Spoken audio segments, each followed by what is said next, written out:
Samantala sa ibang balita naman, illegal parking at counterflow nangunguna sa nilalabag na batas trapiko sa bayan ng Calasiao. Para sa detalye kasama natin, Idol Rona Raka. 104.7 IFM Report.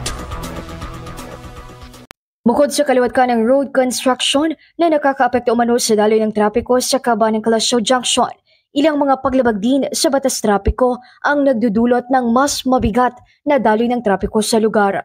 Sa panayam ng IFM News Higupan kay Paso Calasiao Supervisor Jessila Forteza, nangunguna umano sa higit na nalalabag na batas trapiko ng mga motorista ay ang illegal parking at counterflow. Kadalasan yung mga counterflow, tapos yung mga nag-observe ng traffic sa may mga parking area, sa mga illegal parking.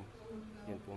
Inihayag naman ng ilang mga motorista na napapansin din umanong problema ay ang pagmamadali ng kapwa motorista, kaya naman nagsusulputan ang mga sasakyan dahilan na hindi agad makontrol ang daloy ng trapiko. Sinang-ayunan nito ng mga POSO enforcers dahilan ng iba raw talaga umano ay nawawala ng disiplina sa pagmamaneho. Samantala, full force o halos 50 enforcers umano ang nakadeploy sa mga pangunahing kakalsadahan sa bayan araw-araw.